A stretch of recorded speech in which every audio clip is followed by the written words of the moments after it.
Good evening, ladies and gentlemen. Good to be here. We'll be getting very. We finished today the IOC session, or the first part of the IOC session, I should say, and we'll be here to report back on that. But obviously, only really one topic on everyone's minds, and that's the games starting very shortly. President Bach, President of the IOC, you know. I'm also joined by Christoph Duby, Executive Director for the Olympic Games, and on my far left is Brian McCluskey, who's the Chair of the Medical Expert Panel.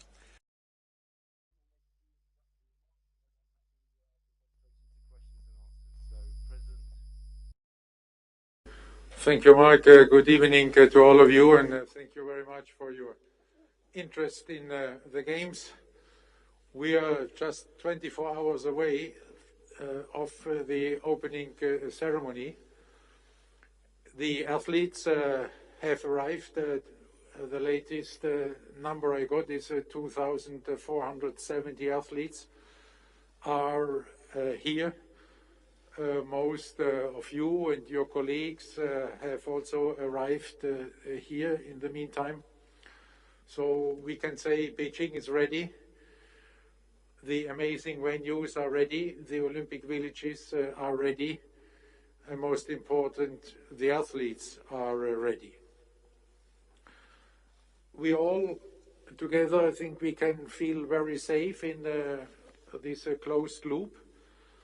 Despite the challenges of a global pandemic, what we have seen so far is that this closed loop is really highly efficient. But it depends, of course, on the understanding and respect for the rules of each and every one. And there I would just like to take this opportunity to thank you and all your colleagues and everybody who is in the closed loop for respecting these rules, and in this way making a great contribution to a safe Olympic Winter Games. From tomorrow on, Beijing will officially be the first city to host summer and winter editions of the Olympic Games. It is well prepared in many respects. I think the most impressive and the most important achievement in the preparations is the fact that more than 300 million Chinese people have been introduced to a winter sport during the preparation for these Olympic Games. Therefore, we can say today China is a winter sport country. And this participation of 300 or more than 300 million Chinese people. Today, the president of the Chinese Olympic Committee was referring to the national statistics of China. He gave the more precise number of 346 million there. With this new participation, there is a new era for global winter sport. And this high participation will change the landscape of the global winter sport and of the global winter sport industry forever. But it also opens an enormous new fan base for the athletes. They will not only have the opportunity here to present themselves in China to these new winter sports enthusiasts and fans, they also have the opportunity with their performance, with their appearance, to win over many fans for themselves and for their sport for the time after these Olympic Winter Games. Therefore, our gratitude goes to the organizing committee and the people of China and to these new winter sports enthusiasts for making these games possible and for engaging so much in not only in the games, but also in winter sport.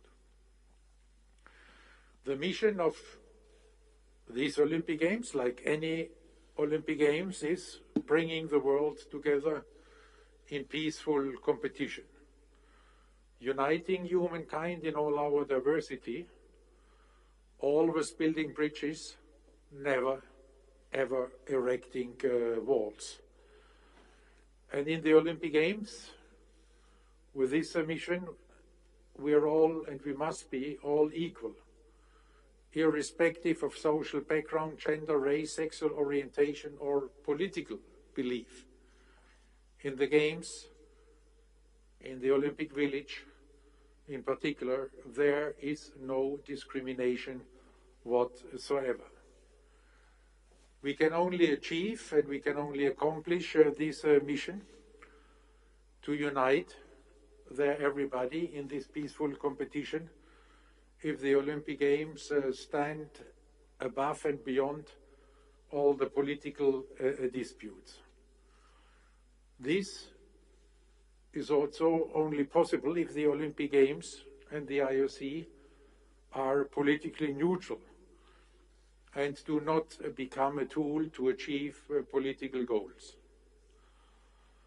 Our responsibility is to ensure that all athletes who are qualified can come together for this competition, can come to the Olympic Games.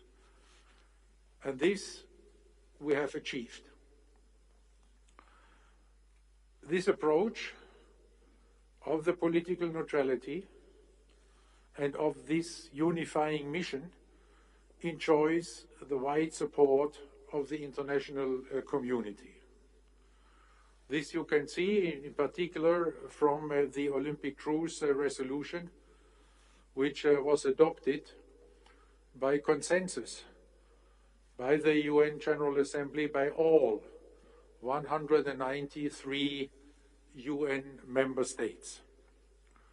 And this support is even strengthened and emphasized again by the fact that the UN Secretary General Antonio Guterres and the President of the United Nations General Assembly, Abdullah Shahid, have accepted our invitation to attend these Olympic Games.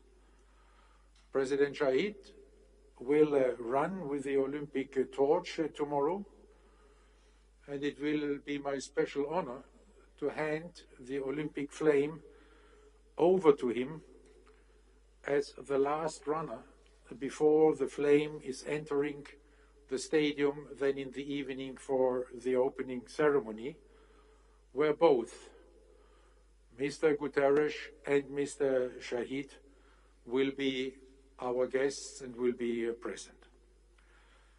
We have also yesterday received with great appreciation a message of support from Pope Francis, who expressed his support for the IOC and the IPC and the Games yesterday. And here allow me to quote. He said, I wish the great Olympic and Paralympic family a unique experience of human brotherhood and peace. Blessed are the peacemakers, end of quote.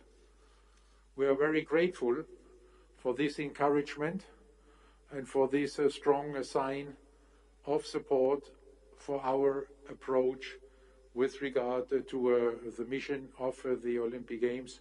And this is why we are so confident that we will here enjoy in being able to celebrate excellent Olympic Winter Games 2022. Thank you very much, President. Okay, in times of COVID, obviously we have to be a little bit careful with the microphones, so please wait to be asked and then go up to the microphone. Let's start with the lady here, and then we'll go to Carlos from Reuters. Yeah. And we'll try to get through as many of you as we can in the time. So yes, please, your question. Okay, thank you, Adam. Happy Chinese New Year to all of you. Dear President, question from CCTV Yolu. Nice to see you in Beijing again. But first of all, I just want to say, this time I want to raise my question in Chinese. Are you ready? Is that okay? Okay, thank you. I just want to explain why, because in the last 10 years... If I do not have to answer in Chinese, it's okay. You could try, at least 过年好. In the last 10 years, just because during preparing, I raised question in 10 years was in English, but this time because we are host, so forgive me. You're welcome. Yeah. Thank you. Just let the President get his earpiece in, and then we can... Which channel I have to... Should Is it be so one, complicated? I can't speak in English. No, we're coming. Okay. Thank you. So my question is, 我们现在所在的这个新闻发布厅是立春厅。明天中国的北京2022年奥运会开幕，正逢中国的立春时节。立春意味着春天的到来。所以我想问一下，在经历了2年，在穿越了2年的人类的幽暗隧道之后，主席您现在是否感觉到了？春天就要来了，还有在过去的6、7年间，中国人为了这届奥运会做出了很多艰苦的努力。您想对我们的人民，包括就是 CCTV5 的所有的受众们说些什么？谢谢。We are very grateful for all the efforts having been undertaken by the organizing committee, by the Chinese people in the last 7 years of preparation, and for their unwavering support for these Olympic Winter Games. And I must say I'm really touched to see when you look around and when you speak with the people, unfortunately only in the loop, but when you watch TV, that you see the Chinese people from all walks of life embracing these Olympic Winter Games and taking it as a great start for the Spring Festival. You can see so many initiatives in the world of culture, be it literature, be it painters. You can see it in the world of science. You see it with the school children and in the schools, and so on and so on. This is really the Olympic spirit and a welcome culture here, which what I know also from many talks with the athletes, which the athletes enjoy very much, and which is also touching me personally. Thank you very much. Let's go to Reuters here, and then yes, the two of you over there. Next. Carlos Gorman from Reuters. Mr. President, I have a question regarding your meeting with Peng Shuai, which you announced a few weeks ago that would be taking place during the Olympics. Has there been any progress regarding that meeting? Will you be meeting her during the Olympics? Thank you. The answer is yes.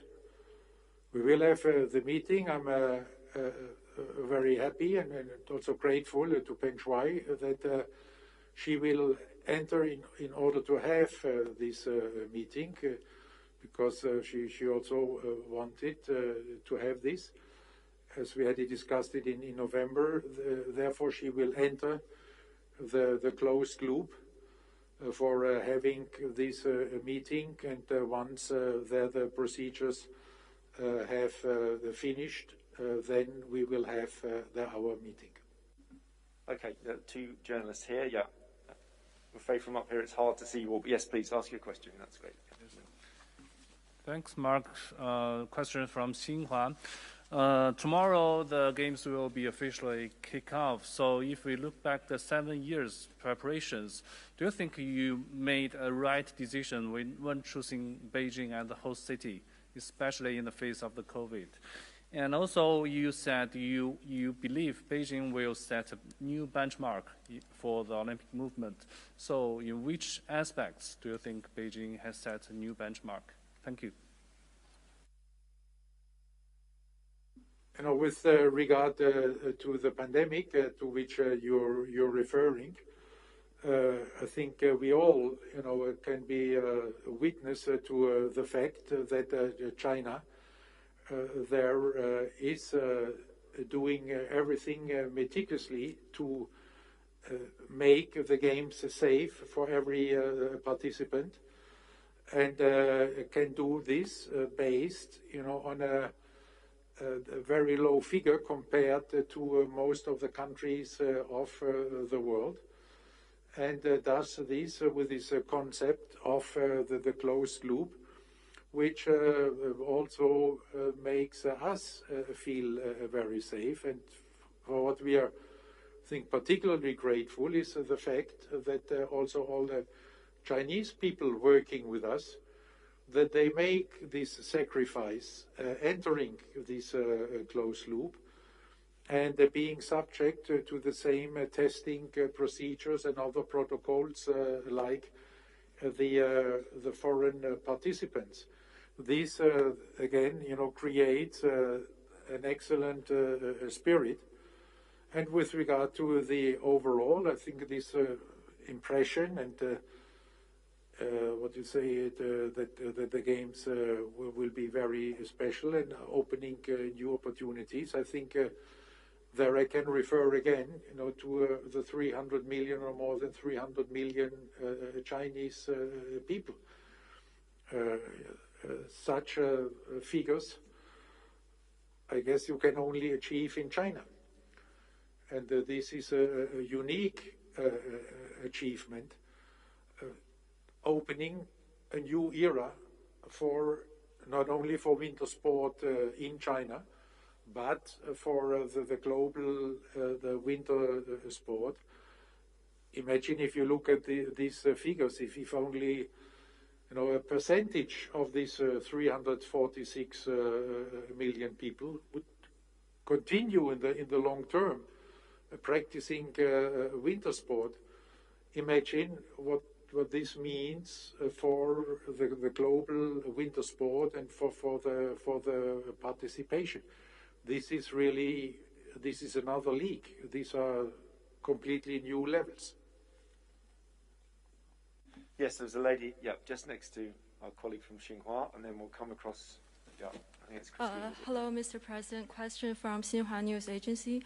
So the Beijing Winter Olympics have the lowest ever gender gap at the Winter Olympics, with 47.25% of the total medals being contested by female athletes. So what do you think it means to the Olympic movement? Thank you. Thank you very much. This is one of our goals. In Olympic Agenda 2020, we have set this goal to make the Olympic Games gender balanced. We have achieved it for the first time in the Summer Games last year, where we had a gender balance. We will have full gender parity then in Paris in 2024 with the same number of women athletes and events for men and women. We had gender parity in the last Winter Youth Olympic Games, and we have made good progress here, going from 41% of female participation in Pyeongchang to 45% here, and at the same time increasing the number of events. In particular, there are also the mixed events, where we have a growth, where we have established a growth of 50%, going, if I'm correct, Christoph, from 8 mixed events in Pyeongchang to 12 here in Beijing. And the clear target, the clear goal is then in Milano Cortina to be with the Winter Games where we are with the Summer Games, means parity between men and women participating in the Games. Okay, I think I saw is it Christine there? Yeah. Oh. And then just in front, gentlemen, and then we'll come down to you two. In a second, sir. Thank you, Mark. Christine Brennan, USA Today. Mr. Bach, I know how much you care about women's sports and equality and opportunity for women. And one of the biggest issues for women in the world, as we all know, is the Me Too issue, the issue of sexual assault and allegations of sexual assault. The world's biggest Me Too story, an issue over the last few months, has been Peng Shuai. As you are aware, she spoke eloquently and importantly about a sexual assault allegation against a former top Chinese official. I've asked Mark about this. I want to ask you now and give you an opportunity to speak to it. She's a 3-time Olympian, and in the 2 conversations you've had, you have not told us anything about what you want to do to investigate or look into the issue of her very important allegation against sexual assault. We do know, after the fact, many weeks later, she said it wasn't true. I don't know anyone who believes that. Certainly the Women's Tennis Association does not believe that, recanting, and is asking for an investigation. What do you plan to do about the sexual assault allegation, and do you plan to ask or seek an investigation? Thank you. Oh, thank you very much for this question. To be clear, I was only in one of these calls, of a number of calls, which have been taking place since November. The last one, I think yesterday or the day before yesterday, between members of our IOC team and Peng Shuai. Our approach was and is, first of all, in the interest of Peng Shuai, to answer the question, which was really our question, and also touching us and concerning us from the human point of view. The question was, where is Peng Shuai? And this is why we took this approach to get in contact, to get to know where she is, and as far as possible how she is. And this you can only achieve if you take contact. If you do not take contact, if you just make a declaration with about the status, you don't get any further normally. So this is why we took this contact, and then in order to find out as much as possible whether the basic, maybe the most important human right, her physical integrity, is ensured. And there, what better way than to have a personal meeting? This is why already in the first meeting I took the initiative and said I want to meet personally once I arrive here in China. And this will happen. And then in all these conversations, it is also, I think, a sign of, not only a sign of respect, it's a necessity then to respect her, and then to listen to her and how she sees the situation, how she wants to live her life. And this is what we are, step by step trying to find out. And if she wants to have their inquiry, of course we would also, support her in this. But it must be her decision. It's her life. It's her allegations.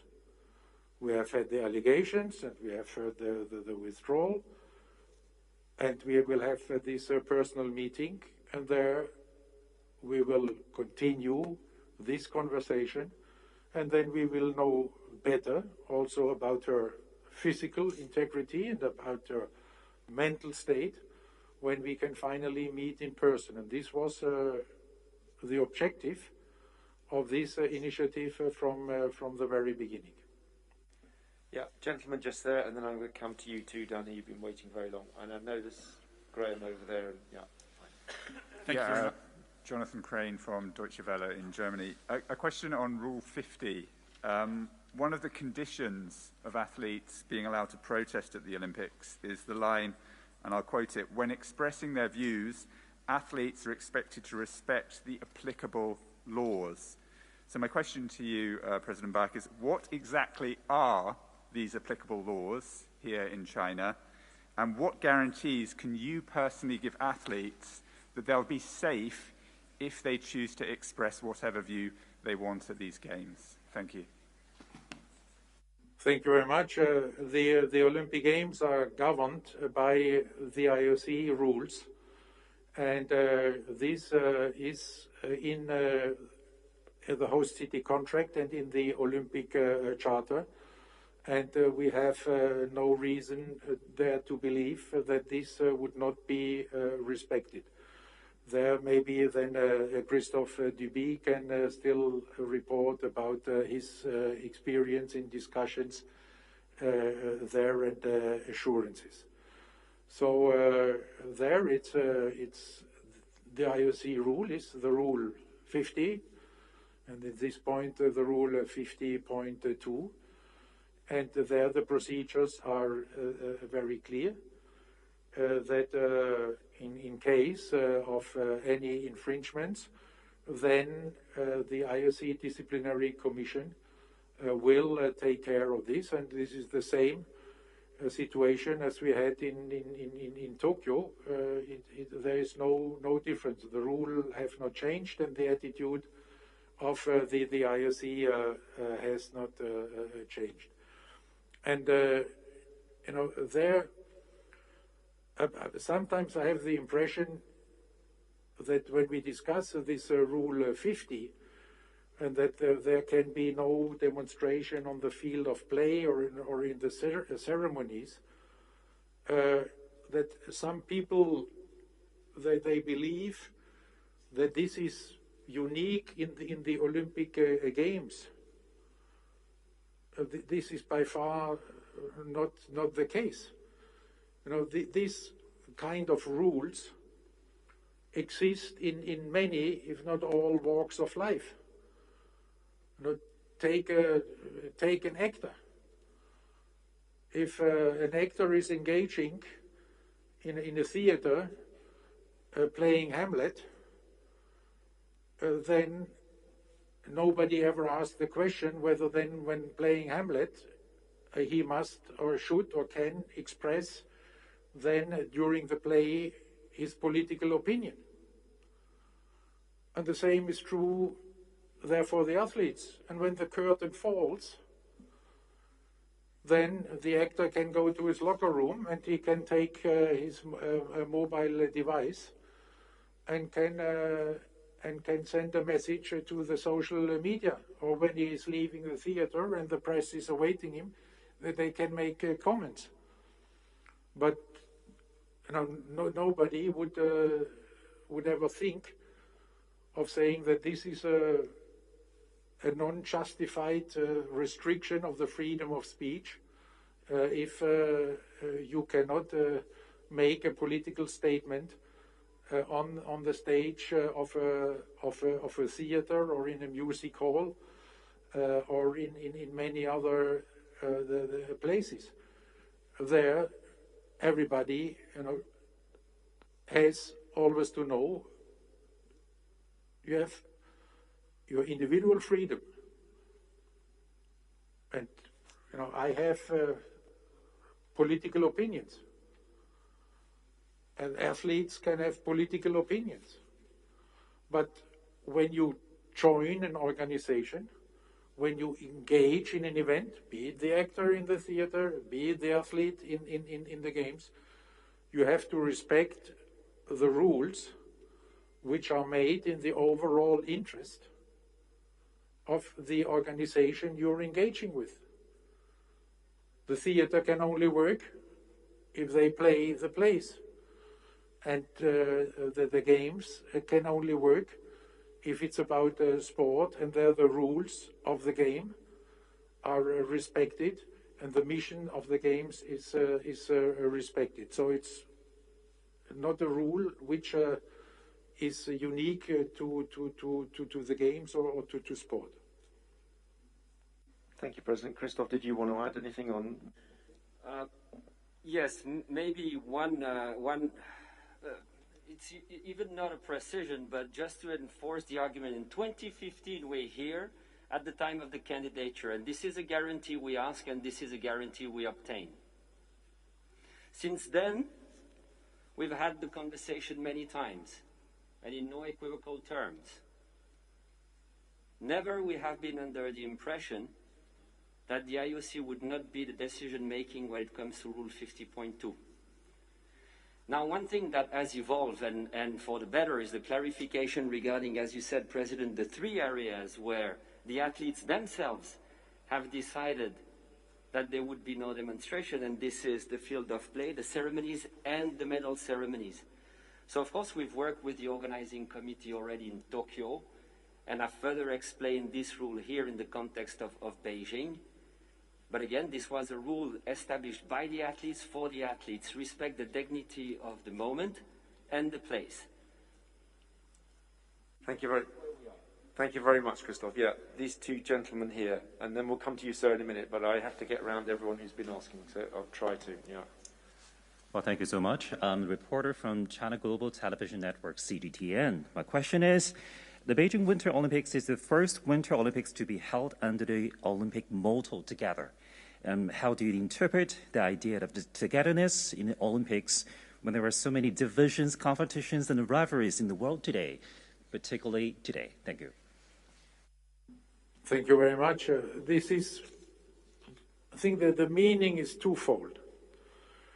The together is reflecting on the unity in all our diversity of the games. Here everybody is coming together to have a peaceful competition. The other meaning is that we have realized in particular, and we have learned it maybe the hard way during the pandemic, that in fact we can address the many challenges of life in our interdependent world only in solidarity, means by working together.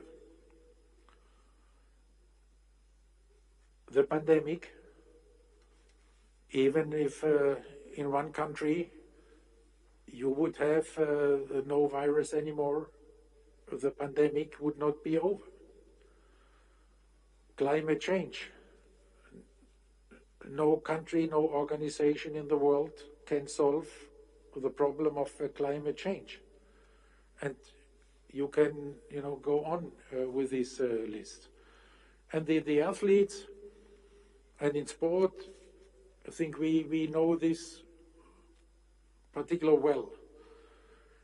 Every athlete knows that he can only live the Olympic motto, that he can only go faster, that he can only aim higher or become stronger if he's surrounded by a team, if he is assisted by fans, and if he has a great coach, and if he has a good physio. So the word together in the motto also, shows the way how to achieve the goals of the Olympic motto. Thank you very much. Yeah, gentlemen here, and then we'll go to Sir in the black top, and Wakako after that. Thank you. Steve Futterman from CBS News. Nice to see you, President Bach, again. I want to clarify something that was asked just before on the Rule 50.2. So I understand what you're talking about, especially when you talk about actors performing. They don't make their comments. They do what they have to do to perform. They read their lines and everything. And I understand what you talked about in the field of play, the medal ceremony. I've seen situations, though, where actors do make political statements, like at the Oscars ceremony. And at these post-news conferences that we're going to have with athletes, should athletes be fearful of their well-being, their safety, if they say things that might be objectionable to the Chinese government? Or do they have assurances that they're going to be safe? I know what you would prefer. You don't want politics involved at all. That's the IOC perfect world, but sometimes it just doesn't work out that way.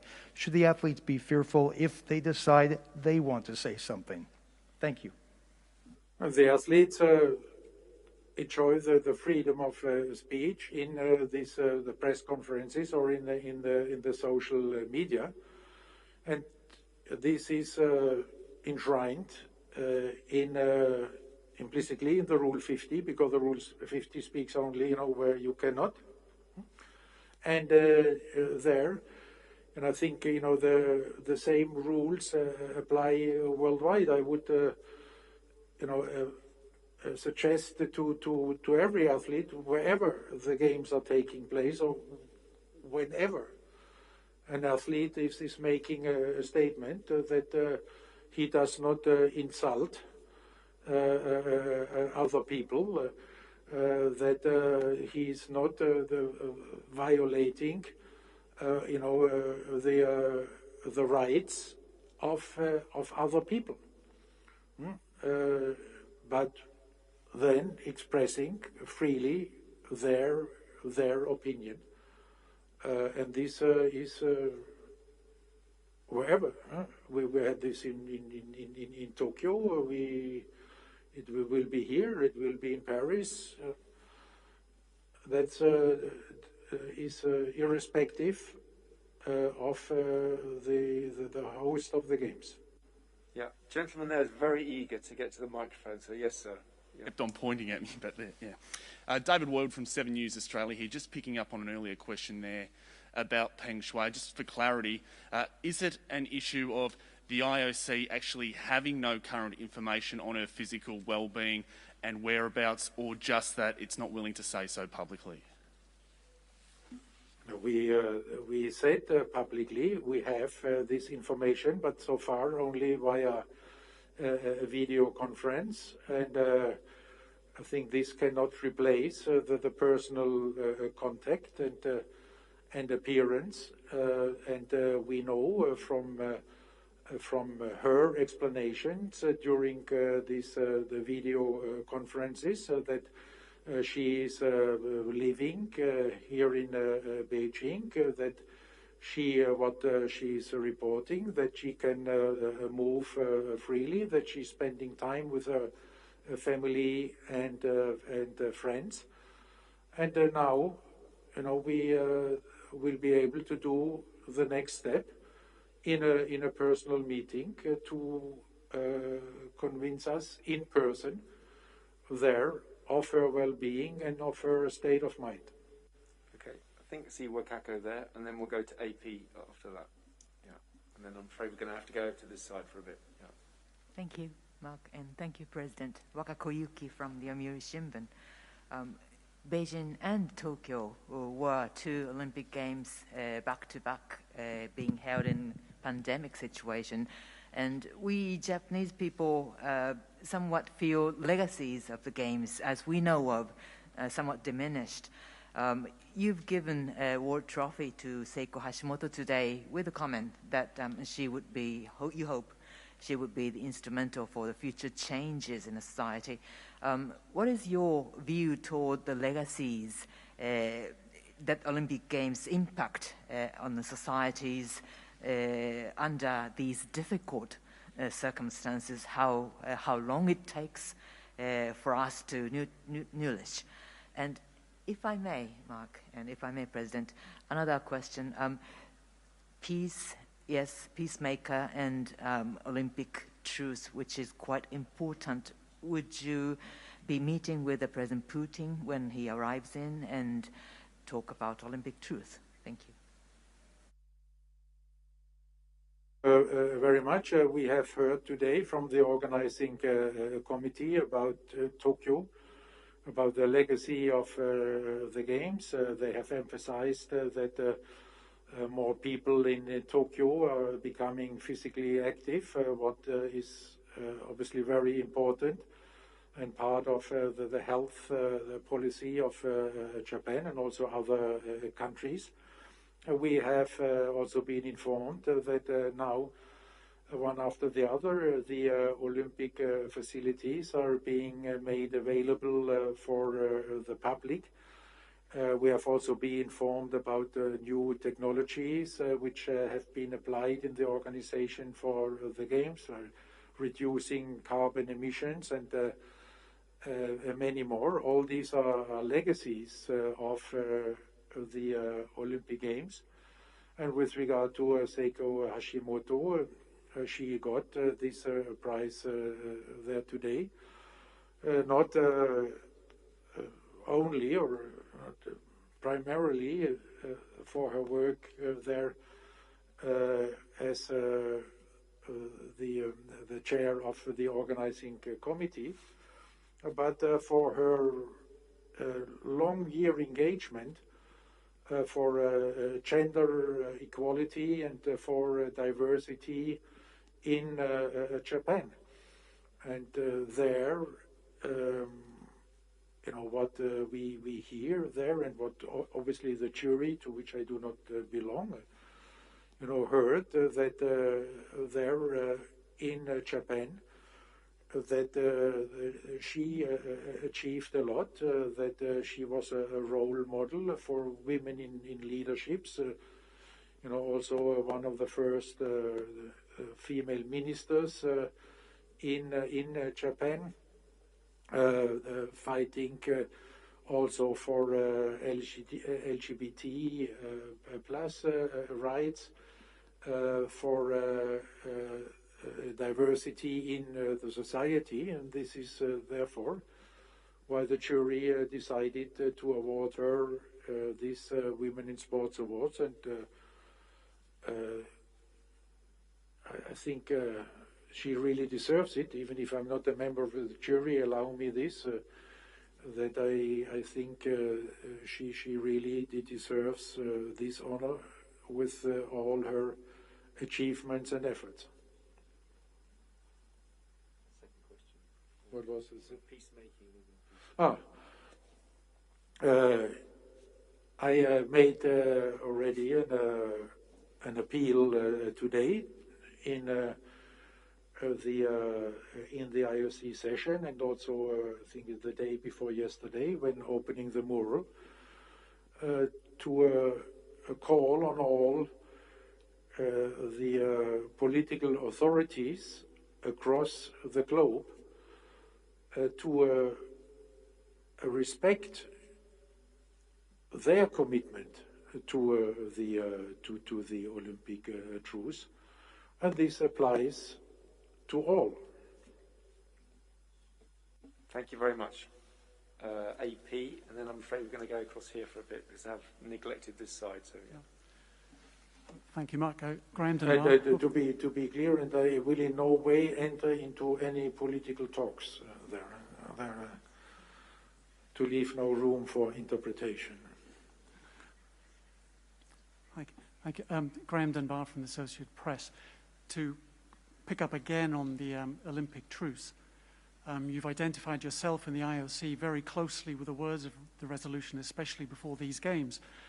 The first Olympic Games of your presidency, though, in 2014, during that Olympic truce period, Russia's actions in Crimea were during that period. Many people fear that it's going to happen again in the next 6 weeks of the Olympic truce period. How do you reconcile what many people believe is a big, big gap between the noble aims and words of it and the reality? Well, in fact, the resolution is a highly symbolic act, and this is recognized there also by the UN member states. It's not up to us to judge this.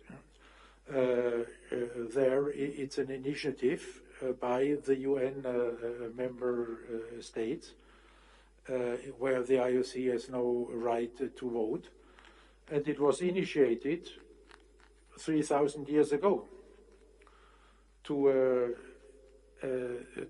safeguard the games and to make the organization and the travel to and from the games safe for everybody. And this is also the core of the Olympic truce resolution of the UN, which is very important then for the athletes, for the games. In one games more, in other games less. It was extremely important in 2018, for instance. And there were, the games a couple of months before, where we were not sure whether we could have games on the Korean Peninsula, because we were not sure whether they could happen safely, with all the threats going back and forth, with nuclear tests and with threats of bombing and you name it. In other games, the political situation was more easy, and it is the IOC, has no power to ensure the respect of a UN resolution. This is up to the Security Council of the UN and the General Assembly. We can only appeal. We can only appeal, please respect your own commitment. And we can, because we are not a political organization, in talks there with governments, we can only go so far and say, please do not touch the games and make the passage and the organization sure for all the athletes, for all the teams, for the media, for every participant in the games. Thank you, President. Let's have a question in the language of the Coubertin now. Marc Bontriac from L'Equipe, I think I see. Yes, because Paris will be the city host of the next Olympic Games, I will ask my question in French.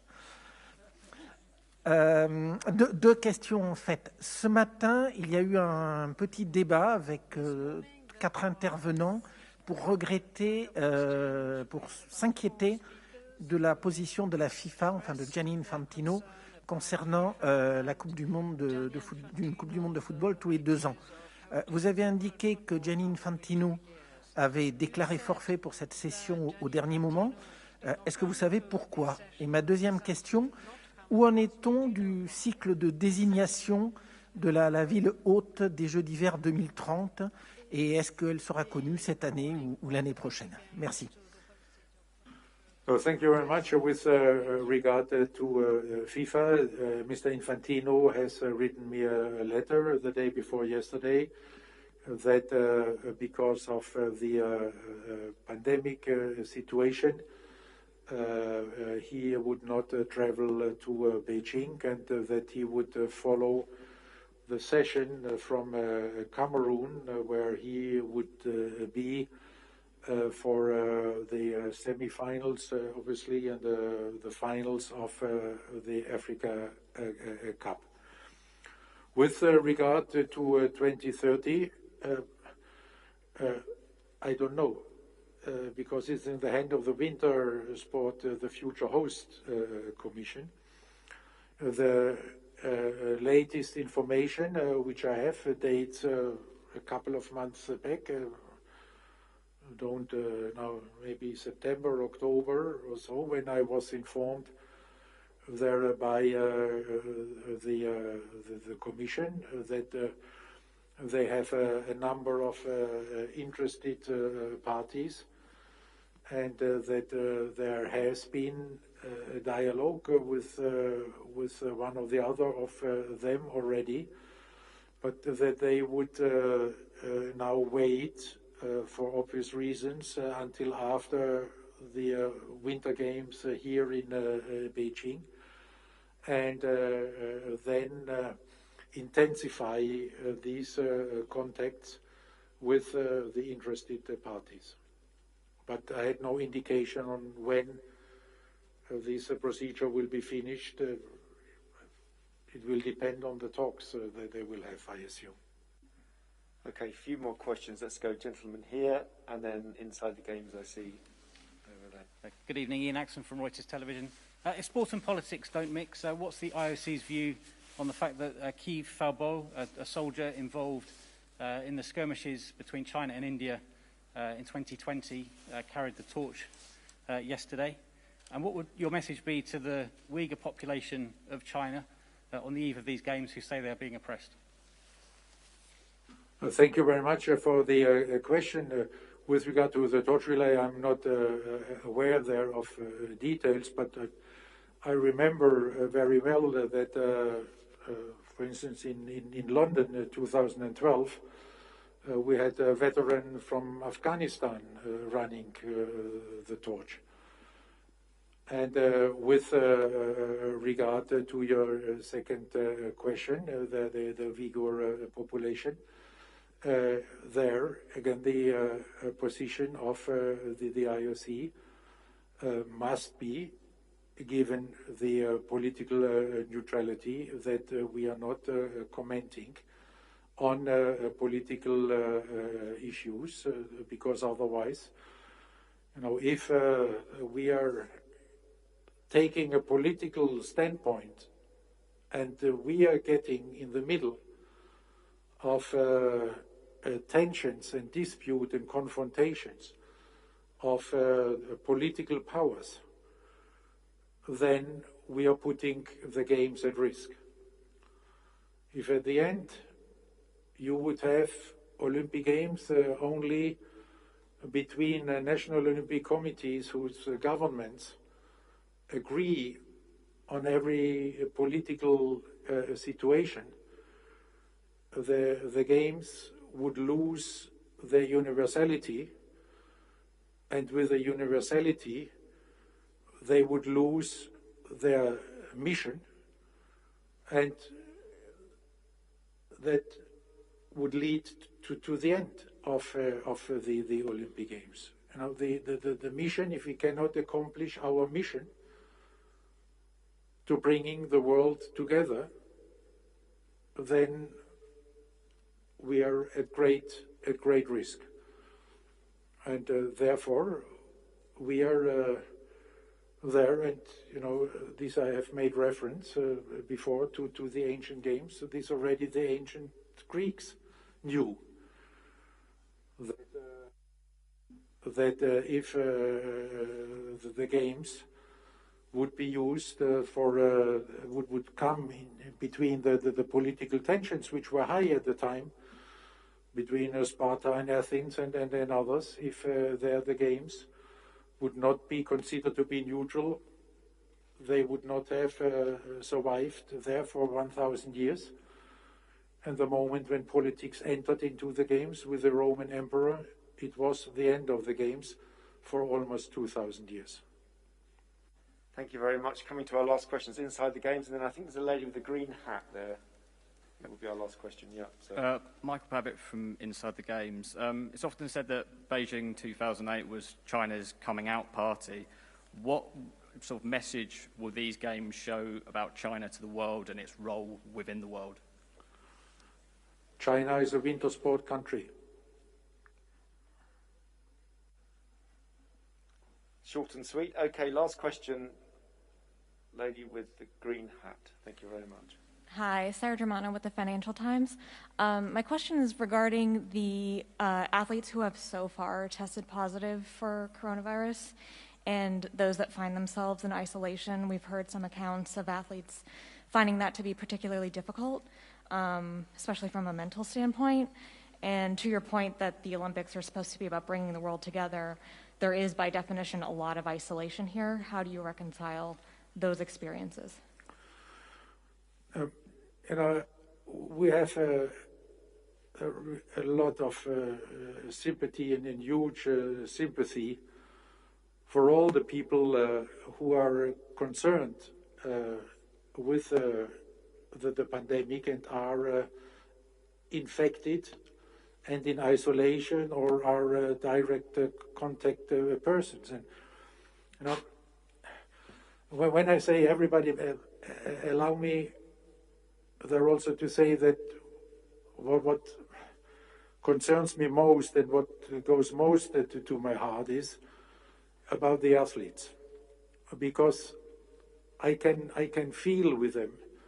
Put yourself into the shoes of an athlete having made the qualification for Beijing for the Olympic Winter Games. Coming here, getting off the plane and saying, I made it. Here I am now, my Olympic game, my Olympic dream is coming true.